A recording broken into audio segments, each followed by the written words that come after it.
Kagulat World. Buong mundo ang napawaw matapos magawa ni Alexandra Alex Ella ang imposible. 2 beses niyang tinalo si Jelena Ostapenko, ang kasalukuyang world number 7 at dating Grand Slam champion. Sa edad na 20, ang Pinay tennis prodigy ay naghatid ng isa sa mga pinakamalalaking upset ng 2025 WTA season. Isang kwento ng tapang, tiyaga at pambansang pride. Unang sumabog ang balita noong March 21, 2025 sa Miami Open WTA 1000. Wildcard lang si Alex sa draw pero walang takot niyang hinarap si Ostapenko at pinabagsak ito sa straight sets, 7-6, 7-5. Sa laban na yon, ipinakita ni Ella ang composure ng isang veterana, consistent serve placement, matibay sa baseline rallies at clutch shot making sa crucial points. Ang buong WTA world napatingin bigla sa batang galing Pilipinas. Pero hindi doon nagtapos ang gulat. Noong June 25, 2025 sa Lexus Eastbourne Open, muling nag-cruise ang landas ng dalawa. Natalo si Ella sa unang set, 0-6, pero bumawi ng matindi sa ikalawa, 6-2, at nanguna sa ikatlo, 3-2, bago magretiro si Ostapenko dahil sa injury. Official win ulit para kay Alex at ikalawang beses niyang tinalo ang isang top 10 player sa isang taon. Sa tennis world, bihira ang ganitong milestone. Si Ostapenko ay dating French Open champion at isa sa pinaka-agresibong top seed sa tour, pero 2 beses siyang pinatikim ng Ela Magic. Dahil dito, umangat ang ranking ni Alex, tumaas ang respeto sa kanya ng mga analysts at naging trending ang pangalan niya sa WTA social channels. Hindi na siya rising star lang, si Alex Ela ay patunay na kaya ng isang Pinay makipagsabayan sa pinakamagagaling sa mundo. At kung ganito na siya na 20 years old pa lang siya, handa na ba ang tennis world sa pag-akyat ng isang tunay na Filipina world beater? Buong mundo ng tennis ang nagulantang ng 2 beses tinalo ng Filipina tennis sensation na si Alex Ella ang kasalukuyang world number 7, Jelena Ostapenko, isang dating French Open champion at isa sa pinaka-agresibong top players sa WTA Tour.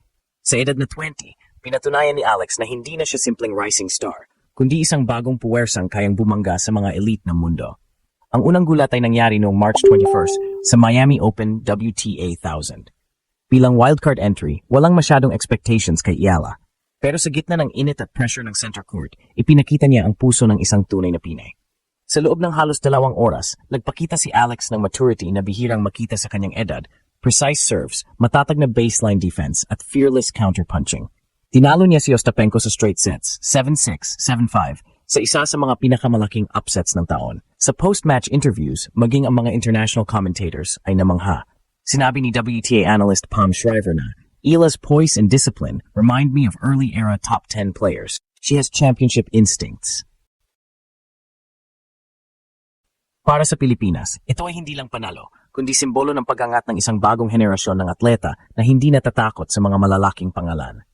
Ngunit mas malakas pa ang pangalawang dagok. Noong June 25 sa Lexus Eastbourne Open, muling nagharap si Ella at Ostapenko. Sa simula, tila madali ang laban para sa world number 7 matapos makuha ang unang set sa 6-0 fashion. Ngunit imbes na madismaya, ginamit ni Ella ang momentum para bumangon. Sa ikalawang set, nagiba ang ihip ng hangin, mas agresibo ang returns, mas consistent ang serve placement at mabilis ang footwork ni Alex. Tinapos niya ang set sa 6-2 at sa ikatlong set, nanguna siya sa 3-2 bago magretiro si Ostapenko dahil sa upper thigh injury. 2 laban, 2 panalo, parehong laban kontra sa top 10 player.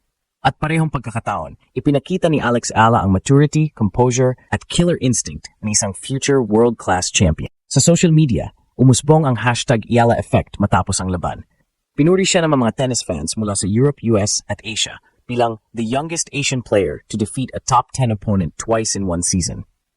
At sa bawat panalo, dala niya ang bandila ng Pilipinas, tahimik pero matatag, disente pero delikado. At ngayon, buong mundo na ang nagtatanong kung ganito nakalakas si Alex Ella sa edad na 20. Gaano pa kalayo ang kaya niyang marating sa WTA World Rankings? Matapos ang 2 sunod na panalo kontra sa Jelena Ostapenko, nagiba ang ihip ng hangin para kay Alexandra Ella mula sa pagiging underdog. Ngayon ay isa na siyang bagong mukha ng respeto sa WTA Tour. Hindi na siya basta Filipina wildcard. Ngayon, tinitingnan siya bilang seryosong banta sa mga seeded players.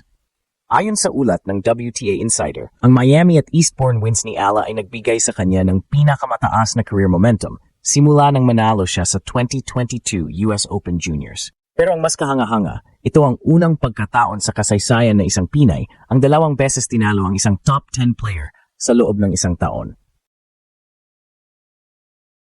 Ibig sabihin, hindi na ito tsamba. Ito ay ebidensya ng tunay na kakayahan.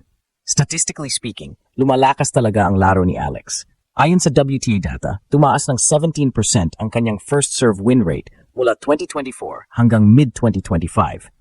Mas matatag na rin ang kanyang backhand return at mas mahusay na siya sa pagkuha ng points sa long rallies 10 shots or more. Ibig sabihin, hindi lang siya umaasa sa teaming, may strategy, disiplina at adaptiveness na. Ngunit higit sa lahat, ang panalo laban kay Ostapenko ay naging simbolo ng emotional maturity. Sa mga nakaraang taon, ilang beses nang napuna ang inconsistency ni Ala, lalo sa pressure moments. Pero ngayong season, kitang-kitang pagbabago, mas kalmado, mas may tiwala, at mas kumpiyansa sa sarili. Sa Eastbourne match, makikita ito sa bawat balik ng bola. Kahit natambakan siya ng 6-0 sa unang set, hindi siya nagpanic. In-adjust niya ang kanyang tactics, naglaro ng mas malalim sa baseline, at pinilit si Ostapenko na gumalaw pabalik. Ang resulta, total shift na momentum na humantong sa injury retirement ng world number 7. Pagkatapos ng Eastbourne, umakyat si Ala sa loob ng top 60 ng live WTA rankings, pinakamataas na rango sa kanyang career at pinakamataas na nakuha ng isang Filipina sa kasaysayan. Ilang analysts, kabilang si Rennie Stubbs, ay nagsabing, Ala has the tools to break into the top 30 before she turns 21. She's that good. Ang kanyang tagumpay ay nagbigay din ng bagong sigla sa Southeast Asian tennis. Dumami ang sponsors, training offers, at invitations para sa higher-tier tournaments. At higit sa lahat, pinatunayan ni Alex na hindi mo kailangang manggaling sa tennis powerhouse country para magtagumpay. Ngayon, ang tanong ng buong mundo, kung 2 beses na niyang natalo ang world number 7, sino pa ang kaya niyang pabagsakin sa 2026 season? At kaya ba niyang isulat ang kasaysayan bilang unang Pinay sa top 20 ng WTA rankings? Sa 2 panalo kontra kay Jelena Ostapenko, hindi lang kasaysayan ang isinulat ni Alexandra Ala, kundi isang mensahe sa buong mundo. Handa na ang isang Pinay na manguna sa global tennis stage.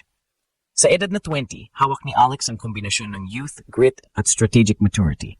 Hindi lang basta lakas, may disiplina, teaming at mental toughness. Kaya sa bawat tournament na sasalihan niya, palaging may tanong ang mga kalaban, what if we face Ila?